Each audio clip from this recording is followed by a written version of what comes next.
Welcome to King Says So, a channel that advocates for one Africa, one land, one Africa, one language, one Africa, one currency, one Africa, one army. I wish to witness Africans all around the world united as one in our lifetime. Enjoy. At White Knot Technologies, we specialize in bags, embroidery, branded wear, and screen printing. We provide the finest quality for affordable price and fast turnaround time.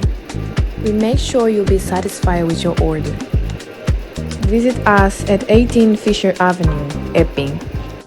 The results of the division is as follows. Yes, 318.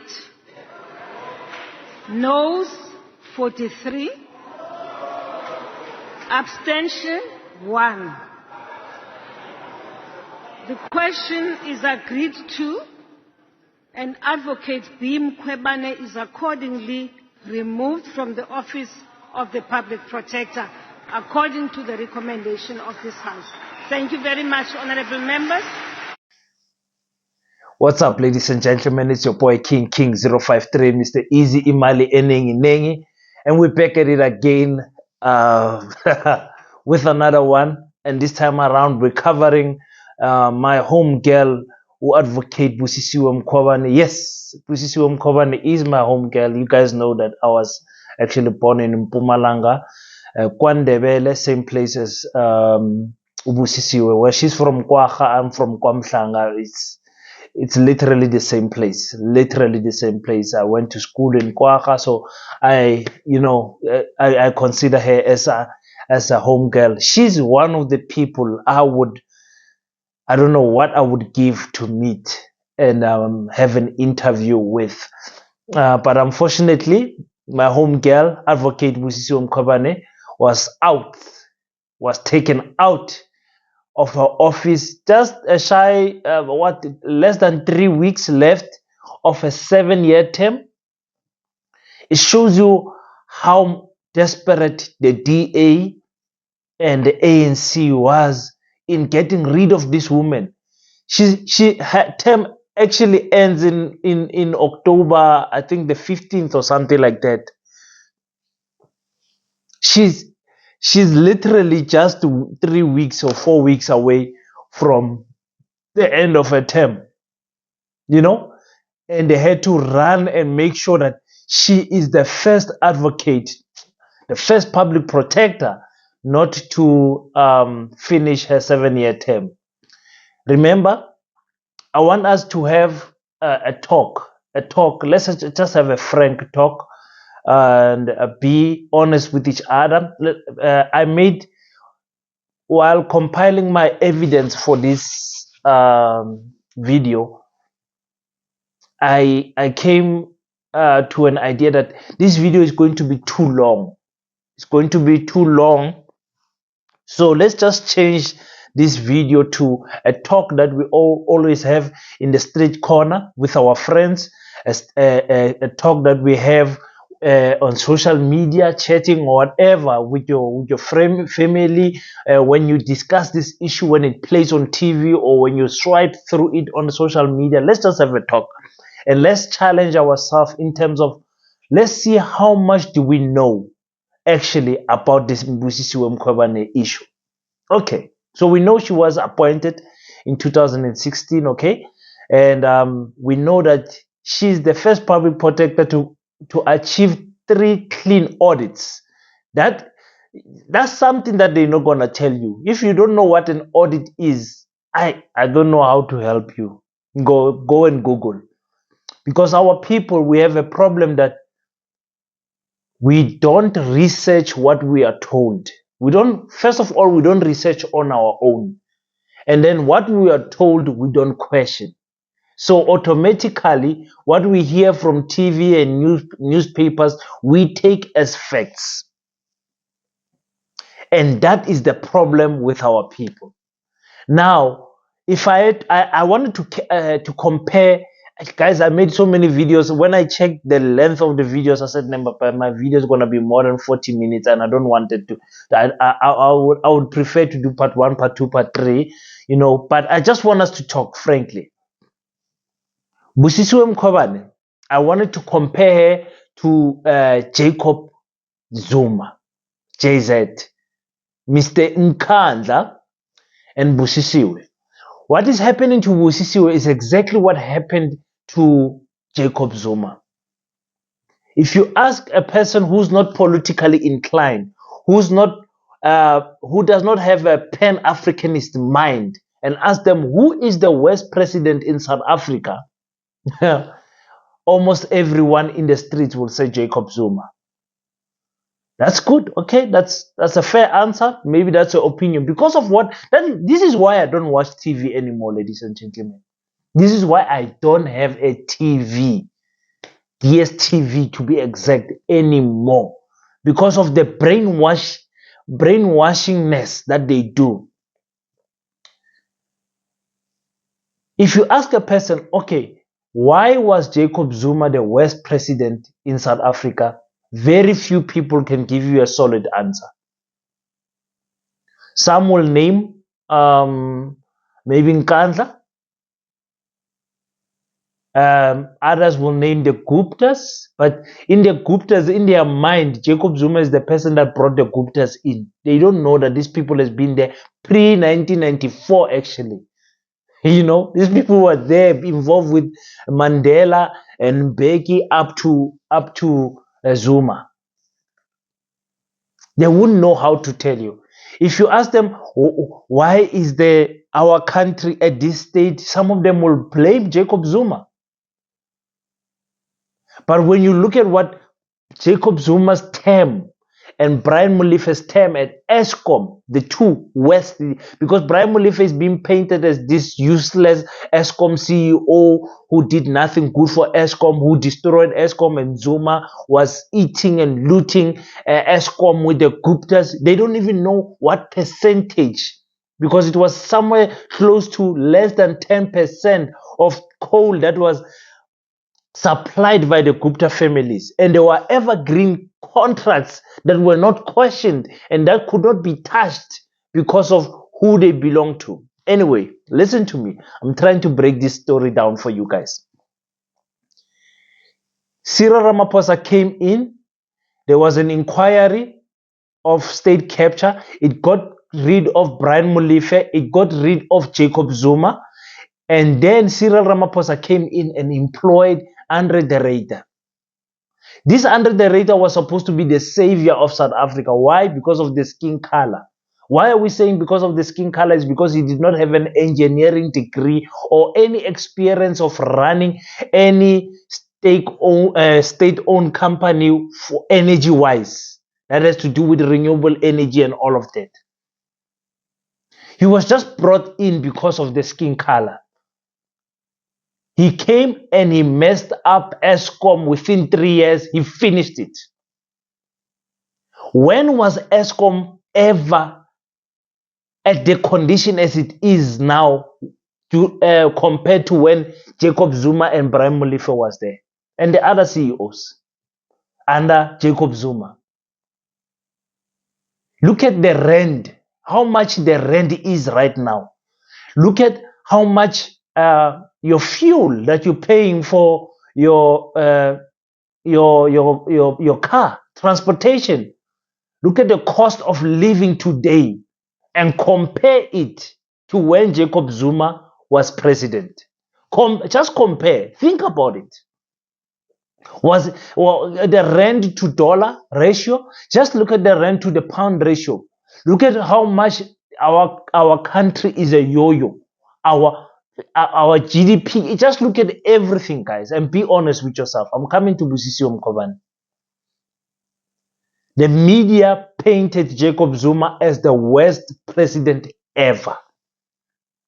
My eyes opened up like this when I saw the DA running a campaign that Zuma must fall. And as Kafirs, what did we do? We all followed behind that campaign of Zuma must fall. Many other black political parties followed. They wanted Zuma out. You got what you want, and you got Cyril. Turn this whole thing from ShopRite to Woolworths.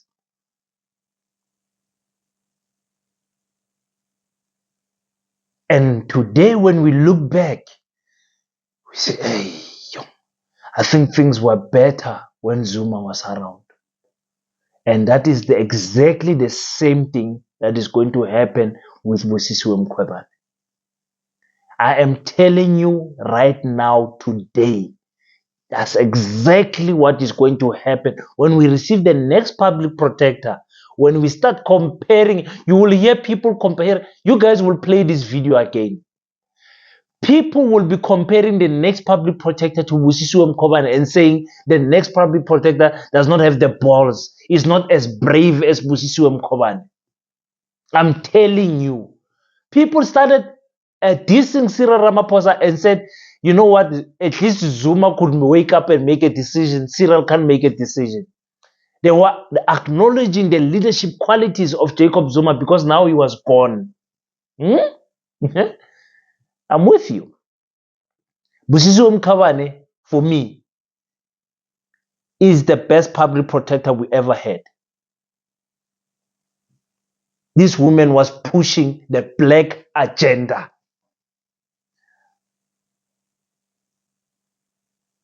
Her only sin, listen, okay, you watching this channel, how many cases did Busisiwe Mkhwebane get wrong? How does a person place it? How many cases has she won? How many cases has passed on her table? And how many were overturned? I think overturned is the word I'm looking for. Her rulings were overturned. You see? You're thinking about it because you don't know. The only cases that you know about is the 8 that is being talked about. They're not even talking about the 8, they're talking about the 4, which is the Cyril Ramaphosa CR7 campaign, where they said she overstepped her boundaries of a public protector. Because she was investigating who are the funders of this campaign, and do they benefit after the campaign, after Cyril Ramaphosa won. This is why. Number one. Number two, she's been killed for stepping on SARS. You know, you touch SARS, she's speaking about billions of rands. Number three, she is being attacked for the Reserve Bank. She's been attacked for Reserve Bank. And the Estina case there in Free State. Those are the 4 that you guys know about. And all 4 of these disturb the white monopoly capitalists. Let me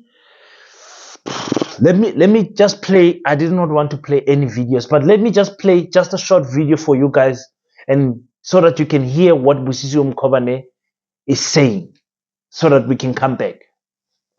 Public protector that you keep on referring to this Reserve Bank recommendation that you made for Parliament use. I think, if I recall it was for Parliament to relook at the possibility of changing the mandate of the Reserve Bank to be sort of pro-people. When you took that decision to make that recommendation, knowing very well that the Reserve Bank, as you correctly defined it, the powerful people behind it, the ANC itself several times has taken resolutions, but they just never moved towards that direction. When you took that decision, were you being a suicide bomber deliberately? Not deliberately.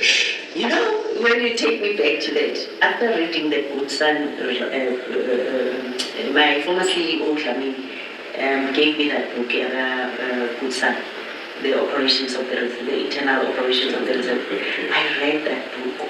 Hence, I wanted to meet with him and understand, especially how they operate. But when you read that book, and then I was like shaking, because almost all from the emperors to the kings and whatever, the people who are touching the Reserve Bank of each country, because it's owned by these few families, they were killed.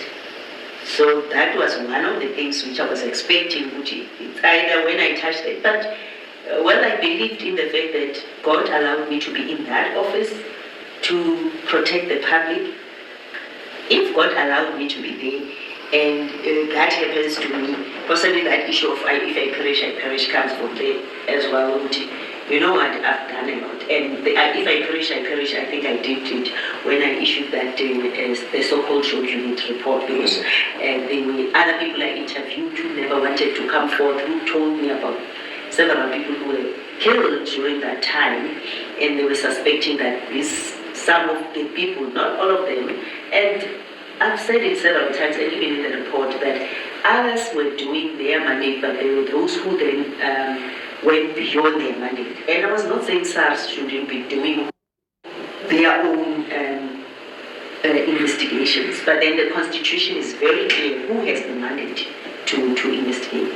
But then the biggest challenge then was to touch those untouchables, to touch the owners of capital, to touch those who are powerful, who are in the executive, Bob Bodan, President Ramaphosa. And the Friede issue was sitting there for 4 years being investigated by my predecessor, but the complaint was from DA as well. You could see that it's from those owners of dairy farmers. Who are those? It's whites actually. Possibly they felt as if they are taking their own space. The investigation was done by her. Terms of reference and issues were already there 4 years down the line. You know, I come and it's like now I stepped on this time bomb which was being placed there. And now I was trying to be efficient, finalize this matter. Okay, so clearly we have established that the sin is actually Busisiwe Mkhwebane going against the Reserve Bank to say the Reserve Bank must benefit the country. Why is it that the Reserve Bank is the untouchable? Why is it that we Africans will never wake up? Yeah? Why is it that these people can use us to fear them to the point where there are organizations such as the Reserve Bank that they must not be questioned even by the public protector? Public protector is there to keep everyone accountable. And Busisiwe Mkhwebane did not actually attack the Reserve Bank. She made a recommendation to say, listen, the Reserve Bank must check its mandate to benefit more of the South Africa, more of the country. Yeah, all hell broke loose after she said it. All hell broke loose. And now we are sitting at a position where in the history of South Africa, since 1994, the ANC has never voted with a motion passed by the DA, suggested by the DA. Never. The ANC and the DA are sworn enemies, but not in this case. From day one, the DA has called Busisiwe Mkhwebane a spy. From day one, they did not want her. From day one. Up to now, where they are removing her just 3 weeks shy to ending her 7-year term. Why? Just to make sure that they make an example out of her that, listen, you go against us, we will kill you. And all these other black parties voting with the DA and the ANC. Only the EFF and African Transformation, ATM, and some few parties voted no in this case. The rest, over 80% of Parliament voted yes, she must go. And I'm telling you guys right now, mark my words, mark this video, share this video, because not far, I'm not even seeing it far, immediately with the appointment of the new public protector, you will see people start comparing her to Busisiwe Mkhwebane and saying that Busisiwe Mkhwebane was better. Why? Because we have that sickness of celebrating people after they die or after they are no longer in duty. You know, when someone leaves a company and now you're starting to see the value that they were adding because they are no longer there, but when they were there, you did not see the value. This is the exactly thing that is going to happen under Busisiwe Mkhwebane. A mere 8% of her work is what she's been judged on, not on the rest. The rest, excellent, beautiful work that she did is not being talked about, but only this. So that's, let me see. I really did not want to play some video. Let me play another video so that we can close off this debate. Of this unnecessary pressure. I mean, it's 2% of our work which I'm being removed for. But 98% of my work, I excelled. I did what I was appointed to do. First time now. Yeah, you know, one of my friends was asking, and I mean the prayer, again, going back to the Bible, I said to her, you know, I wonder how those three Hebrew boys were feeling, Shadrach, Meshach, and Abednego, when the fire was being prepared. And even not yet when he was told we're going to throw you into the lion's den. I'm at peace with that. Well, always history will judge them, and we will see them. And 10 years, 20 years, 50 years down the line, their generation and their grandchildren will see that the young mothers and fathers sacrificed a black woman just because of the racist attitude of DA, who never wanted and supported me. But DA, I would say, is leading this country, though the ANC. Why do you say the DA is racist? They've treated me very well. You look at all the black professionals, how they are treated. You know, I'll be having some event end of the month where I'm calling on all those black professionals who are persecuted. Look at how they perform. Who complains about them is DA. And have they ever complained who derate them or the Holster? Look at where we are now, stage 6, stage 8, stage 10. Did they ever say anything? Did they ever write a statement and say to this one who stole the money, the PIC or the pension? Marcus Houston. Yes, did they? Did you ever hear a DA criticizing a white person? Silent night. Unless I'm wrong, but I've never heard it. Imagine that issue shows you as black people and blacks, Indians and colors, that the issue which you think this is about me, you are wrong. It's about you as a black person. You shouldn't do and touch certain people's comfort and everything, or excel in doing. But the issue, always I say, they behave like that. And whoever, I was working for the benefit of the country, for all races, so that we have a very accountable government, clean government, which will benefit whether you're black or you're white, you're Indian. I was doing that. People like Abu Koko and Abu Brai, they were doing that for the economy. Look at what is happening now. You know, I was buying Ahmad glasses with console, and that shop, they were saying, you know what, they're saying load shedding has impacted them so much that they take time to produce it because their man hours are cut. How many people have lost work because of? Yeah, my video is going to be scattered everywhere because I was planning to have a dialogue and not do this play the videos. But anyway, you guys will remember what you are doing to Busisiwe Mkhwebane. History will judge us for doing what we did to Busisiwe Mkhwebane. History will judge us. Thuli Madonsela, when she was busy with the case of the Estina case in Free State, she saw that she was going to go against the popular narrative in the media. And she purposefully did not conclude that case. After 3 years of investigation, she then left the office only for Busisiwe Mkhwebane to come in and try to conclude on the matter. And what she was concluding on is what Thuli Madonsela has found out with her team, researched and compiled everything.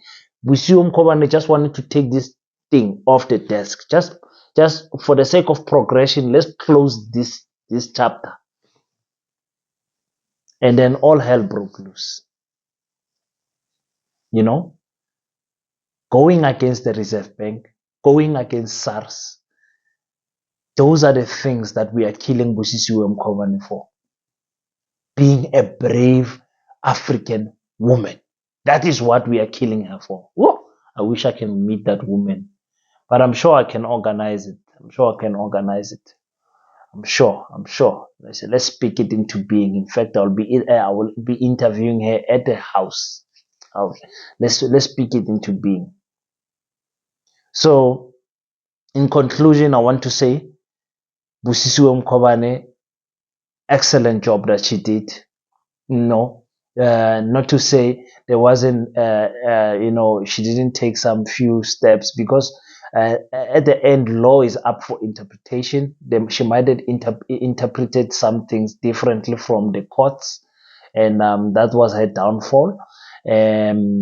Just like any other public protector before her, but obviously because she was pro-African, her wrongs got highlighted more than usual than the other public protectors. You understand what I'm saying? So for me, I always say, I will maintain this till the day I die. You can say whatever and say, King, you're obsessed. It's fine. Whenever the white monopoly capitalist does not like you, whenever the DA does not like you, for me, you are doing something right. If the DA does not like you, for me, automatically you gain my favor. I don't care if you're black, white, green, yellow, or purple. As long as the DA does not want you, it means you are not pushing the white agenda. For me, that's how I see things. Understand? I might be wrong. I'm still a young man. Probably got a lot to learn. It's fine. It's fine. I will learn. Everyone learns anyway. So, thank you guys for tuning in. Please, I am dying to hear your thoughts on the comment section. Let's remain respectful on the comment section. And, iron sharpen iron. I'm always willing to learn, guys. Very, very, very willing to learn. Especially when it comes to topic like this. This is the only topic. Apartheid is the only topic where I don't take criticism very well, because I don't want to accept anything that wants to tell me that apartheid was better than this government. The system is so deep in our minds that today, 30 years after apartheid, we're still giving our children Christian names and white names. They are not forcing us anymore. Back in the days, you did it because the white people could not pronounce our African names. When you say my name is Kagiso, they call you, yeah man, what is Kagiso? Your name is Kagiso. You understand? They couldn't pronounce names like Mkhwebane, like Pukoje, Tabainto. They couldn't do that, so they changed our surnames and names into Afrikaans and English so that they can pronounce it better. Today, because the system is still in our minds, we do it without them asking. So when it comes to racism and apartheid, that's the only time really I put my foot down. I don't want to hear any. But anything else, let's educate each other. Especially with this, I want to hear what you guys are saying.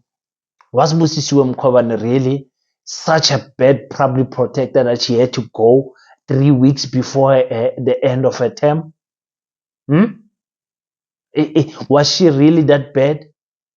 3 clean audits better than what you call Thuli Madonsela. The cases that she passed better than Thuli Madonsela. The ones that she has failed in inverted commas. The judges that were overturned better than Thuli Madonsela. But look at how they treat her compared to Thuli Madonsela, because Thuli, they used her for getting rid of Jacob Zuma. You understand what I'm saying? So I would like to hear your thoughts. Let me hear what you're saying. Am I right or am I wrong? If I'm not right or wrong, what is your thoughts? Let's just have a street talk. Let's just have a street talk on King Says So. And if you haven't already, guys, stop watching the videos without subscribing, guys. Let's hit this 7,000 subscription. You know, we're going for 10,000 subscribers before December, so I need you guys to subscribe. If you're enjoying the content, please click the like button. I will really appreciate that so much. Thank you guys. Until we meet next time. And also, I think on the next video I'll do shout outs. Please tell me where you're watching from. Tell me where you're watching from. After you do your comment, tell me where you're watching from. Which province are you watching me from? I've got people from Saudi Arabia. People are watching me from Australia. You guys, thank you so much. Thank you so much. Look, guys, I can't thank you enough. You guys are watching from everywhere around the world. Thank you so much. I appreciate it. So please tell me where you're watching me from. And until we meet next time, please, guys, don't forget to pray. And just know that your boy King 053, Mr. Easy E, Mali Enengi Nengi, salutes you.